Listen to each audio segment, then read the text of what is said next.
आज शनिवार का दिन है, जिस दिन अपन इस दरिद्रता से मिलने के लिए पीपल के पेड़ के नीचे आए हैं। हिंदू धर्म में ये दिन पीपल के वृक्ष के लिए पूजनीय होगा। जो भी शनिवार के दिन पीपल के वृक्ष की पूजन करेगा, दूध चढ़ाएगा या मिष्ठान का भोग लगाएगा, लक्ष्मी और नारायण उसके घर में प्रवेश कर जाएगा। लक्ष्मी और नारायण उसके घर में प्रवेश करेगा। पुराण की कथा कह रही है कि दुनिया के सारे तीर्थ नहीं जा सकते, पृथ्वी की सारी नदियों में स्नान नहीं कर सकते, पवित्र नदियों में आप स्नान नहीं कर सकते, या किसी भी तीर्थ में जाकर एक रात्रि भी विश्राम नहीं कर सकते, या हमने जिंदगी में कोई दान करा ना करा, कोई पुण्य करा ना करा, कोई सत्कर्म करा ना करा, कोई शास्त्र पढ़ा ना पढ़ा, कोई शास्त्र सुना ना सुना, उसके बाद भी शिव महापुराण की कथा कहती है कि एक दिन में अगर मात्र एक बार भी आप शंकर के शिवालय में प्रवेश कर गए या मंदिर में प्रवेश कर गए तो सारे तीर्थ, सारी नदियां, सारे सरोवर, सारी बावड़ी, सारे तालाब, सारे कुंड के स्नान का पुण्य, दान का पुण्य प्राप्त, केवल शिव तत्व को प्राप्त कर लेने। शिव महापुराण की कथा कह रही है कि घर में जो दिया होता है वो दीपक भी कोई साधारण नहीं होता, उस दीपक की भी महत्वता है, उस दीपक का भी वर्णन है। एक बात बहुत अच्छे से सुनिएगा, शायद आपकी जिंदगी को सवाल, शायद आपके जीवन को, मेरी जीजियों, मेरे जीजाओं, मेरी बेटियों, बेटाओं, कभी मौका लगे, शंकर भगवान के शिवलिंग के पास में आप बैठे हैं।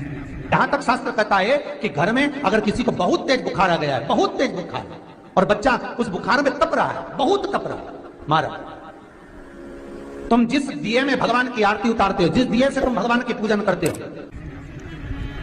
कभी मौका लगे और आप पूजन करने के लिए गए, कभी पूजन शंकर भगवान के शिवलिंग के पास में या शंकर भगवान के शिवलिंग के ऊपर कनेर का अगर पीला फूल देखा है ना आप लोगों ने, अरे बोलो तो जम के, देखा है? कनेर का यदि पीला फूल शिवलिंग के आसपास में या शंकर भगवान के ऊपर कहीं रखा हुआ भी दिख जाए, विषम परिस्थिति हो, बहुत हिम्मत ना हारते, कभी भगवान अकेले में एकांत में आप पहुंचे उनके पूजन के लिए, कनेर का पुष्प वहां रखा है, चाहे वो जलाधारी पर रखा हो, चाहे वो शिवलिंग के पास में रखा हो, शिवलिंग पर रखा हो, उस कनेर के पुष्प को अगर आप 5 जगह का स्पर्श कराकर अपने हृदय की बात कहकर वापिस महादेव को समर्पित कर देते हो तो भी मेरा महादेव तुम्हारे दुख का निवारण कर देगा। अब वो 5 स्थान, पहला गणेश जी का जो स्थान होता है वह जगह, दूसरा षडानंद कार्तिक, तीसरा अशोक सुंदरी वाला स्थान, चौथा जलाधारी जो ऊपर से बूंद बूंद जल नीचे गिरा रही है, जया, विषहरा, शामली बारी, दौतली, देव, शंकर जी की 5 बेटियों का, और 5वें नंबर का है शंकर भगवान के, जो कैसे वर्णन किया जाए, त्रिशूल के 3 भाग होते हैं। करें दर्शन आप लोगों ने, जैसे सामने त्रिशूल लगा है, इस त्रिशूल के ऊपर देखेंगे तो 3 भाग दिख रहे हैं, नजर आ रहे हैं सबको? त्रिशूल का जो 3 भाग होता है, उस 3 भाग का जहां ज्वाइंट होता है, जहां मिलता है, एक जगह पर देखो तीनों भाग एक जगह पर मिले हुए, 3 भाग का जहां मिलन होता है, पंचम स्थान, ये 5वां स्थान, यहां पर स्पर्श कराकर शिवलिंग पर अपनी कामना कर श्री शिवाय नमस्तुभ्यम कहकर बाबा से अपने मन की बात कहकर जो समर्पित कर देता है, हम 3 महीना भी नहीं कहेंगे, हम तो कहेंगे अगर ज्यादा दुख है 3 दिन इंतजार करना, मेरा बाबा उस दुख को मिटाए। 3 महीना बहुत दूर, पर करना है दिल से। और कई तरह के दीपक होते हैं, दीपक का भी विधान वर्णन किया गया, उस दिए का भी वर्णन किया गया। यहां तक शास्त्र कहता है कि घर में अगर किसी को बहुत तेज बुखार आ गया है, बहुत तेज बुखार, और बच्चा उस बुखार में तप रहा है, बहुत तप रहा है, तुम जिस दिए में भगवान की आरती उतारते हो, जिस दिए से तुम भगवान की पूजन करते हो, उस दिए की बत्ती को नीचे डाल दीजिए और उस दिए को पानी की बाल्टी में धो दीजिए। कौन सी बाल्टी में? जिस बाल्टी के पानी से आप बच्चे को स्नान करा सको, केवल भगवान पर से ले जाकर, पास में से ले जाकर उस बाल्टी में थोड़ी देर डाल दो और उस बाल्टी के पानी से उस बच्चे को स्नान करा दीजिए। 15 से 20 मिनट, आधा घंटा लगेगा बच्चे का। बड़ी बेचैन दिख रही हो तुम, क्या बात है? पार्वती जी कहती है देवव्रत कश्मीर प्रदेश का एक भक्त देवव्रत बेलपत्री के वृक्ष के नीचे बैठकर आपका मंत्र जाप कर रहा। मैं आपको जगाना नहीं चाहती थी, पर बेलपत्री के वृक्ष के नीचे लक्ष्मी झाड़ू लगाती है, सरस्वती वीणा बजाती है, इंद्राणी उस बेलपत्री के वृक्ष के नीचे जल का सिंचन करती है, 33 कोटि देवी देवता उस बेलपत्री के वृक्ष की जड़ में विराजमान होते हैं।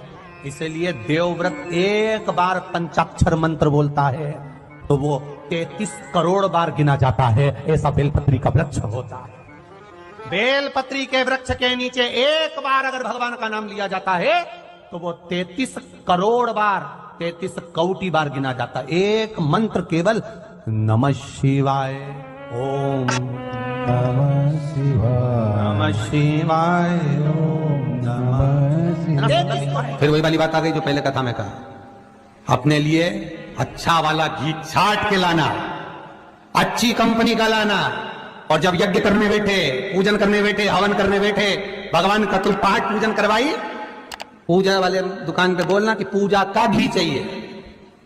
तो वो पूजा का सामान बेचने वाला भी तत्चतुर था, उसने पूजा का ही घी दिया। तो इन्होंने पूछा भैया ये घी कितने का? तो क्या 80 रुपए का? तो 80 रुपए का आधा किलो?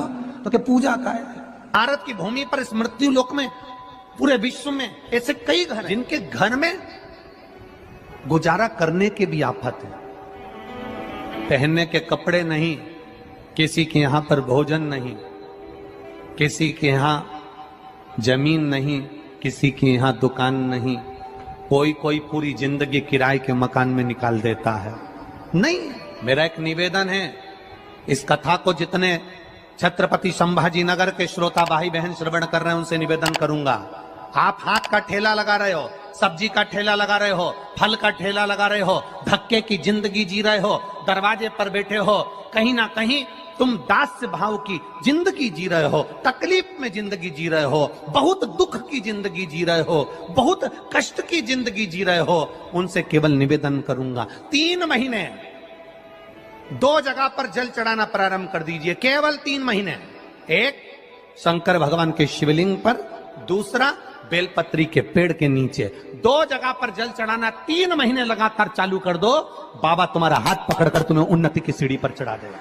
हमें कोई चमत्कार करना नहीं आता, और ना हम कोई तंत्र विद्या या मंत्र विद्या जानते हैं, ना हमारे पास में बेल है, ना हमारे पास में भभूति है, हमारे पास में तो केवल शिव का नाम है। आप श्री शिवाय नमस्तुभ्यम बोलो, ओम नमः शिवाय बोलो, नमः शिवाय बोलो, चाहे महामृत्युंजय मंत्र बोलो, उसका स्मरण करते करते भगवान शंकर के शिवलिंग पर जल, और उसी पात्र में जो जल तुमने शंकर जी को चढ़ाया है उसमें से बचा हुआ थोड़ा सा जल बेलपत्री के पेड़ के नीचे चढ़ाना प्रारंभ कर दो। अलग से बेलपत्री के पेड़ के नीचे चढ़ाने के लिए अलग से लोटा भर के जल जरूरत नहीं पड़ेगी। जो तुमने शिव जी को जल चढ़ाया, जो तुमने देवादिदेव महादेव को जल चढ़ाया, बस उसी पात्र का जल शंकर जी को चढ़ाओ, उसमें से बचा हुआ थोड़ा सा जल बेलपत्री के वृक्ष के नीचे चढ़ाना प्रारंभ करना। कौन सा बेलपत्री का वृक्ष? जिसकी छाया आपके ऊपर आ रही हो। शिव महापुराण बड़ी सुंदर बात कहता है, ध्यान दीजिएगा। जिस बेलपत्री का पौधा तुम्हारे सिर का, और ये दोनों हाथ ऊपर कर लो, अपन खड़े हुए और खड़े होकर दोनों हाथ ऊपर करें, इतना बड़ा बेलपत्री का पौधा है, उस बेलपत्री के पौधे की पत्ती को कभी तोड़कर शंकर जी को नहीं चढ़ाना चाहिए। ध्यान रखना, कितना बड़ा पौधा। आप खड़े हो जाओ और खड़े होने के बाद आपका हाथ ऊंचा कर लेना, इतना बड़ा पौधा है, उस पौधे की पत्ती बेलपत्री को तोड़कर शंकर भगवान को कभी नहीं चढ़ाना। शंकर भगवान को उस बेलपत्री को, उस वृक्ष की पत्ती को तोड़ना चाहिए जो वृक्ष तुम्हारे हाथ से थोड़ा सा ऊंचा हो, जिसके लिए तुम्हें हाथ और ऊंचा करना पड़ रहा हो। जैसे एक बच्चा अपनी मां की गोद में बैठने के लिए दोनों हाथों से उचकता है, आवाज लगाता है, उचकता है, आवाज लगाता है, हाथ ऊपर करता है, तो मां उस बच्चे को गोदी में ले लेती है। उसी तरह उस बेलपत्री के वृक्ष की पत्ती तोड़ना चाहिए जिसने थोड़ी उन्नति कर ली हो, जो थोड़ा ऊंचा हो गया हो।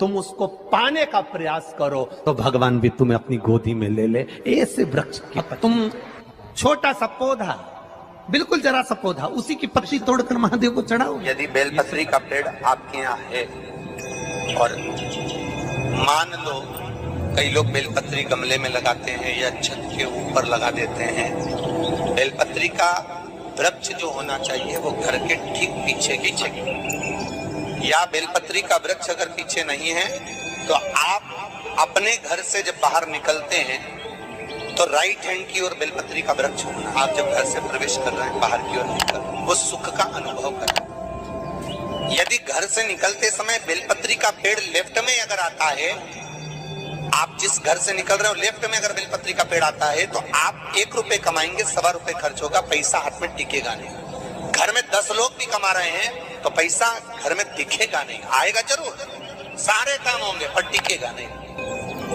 यदि लेफ्ट राइट भाग का बेलपत्री का वृक्ष घर में लगाओ तो घर के पीछे के हिस्से में लगाओ, और ऐसी जगह नहीं लगाना कि जहां पर बेलपत्र में गंदा पानी जाए या कोई गंदी वस्तु। 33 करोड़ देवी देवता बेलपत्री के पेड़ के नीचे सोमवार के दिन, कोई रविवार के दिन, कोई मंगलवार, कोई बुधवार, कोई गुरुवार, कोई शुक्रवार, कोई शनिवार के दिन बेलपत्री के नीचे आकर 33 करोड़ देवी देवता हो तब करते हैं, साधना करते हैं। एक बेल जोखी ऐसी होती है, शंकर पर अगर चढ़ी हुई है तो वापिस उतार कर धोकर फिर शिव को चढ़ा सकते।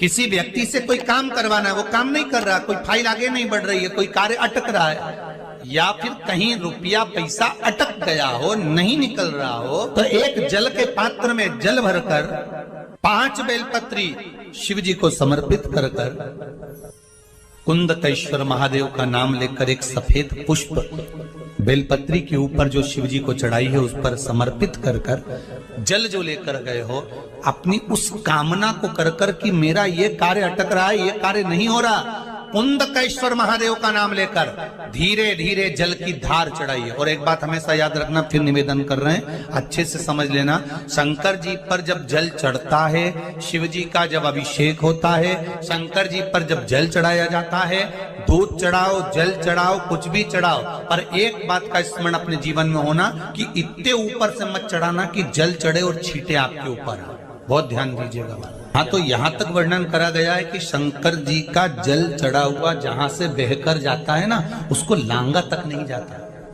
यहाँ लांगते हैं क्या? नहीं ना, परिक्रमा भी करेंगे तो वहीं से लौट कर वापिस उधर जाएंगे। शिव जी का जहां से जल बहकर जा रहा हो, चढ़ा हुआ जल जहां से बहकर जा रहा हो, उसको लांगा तक नहीं जाता। और कई लोग बड़े बड़े आनंद में शंकर जी पे इतनी ऊपर से जल चढ़ाएंगे तो वो छींटे पूरे अपने ऊपर आना चाहिए, शरीर पर आना चाहिए। नहीं, उसका दोष है, हमारा उसका दोष।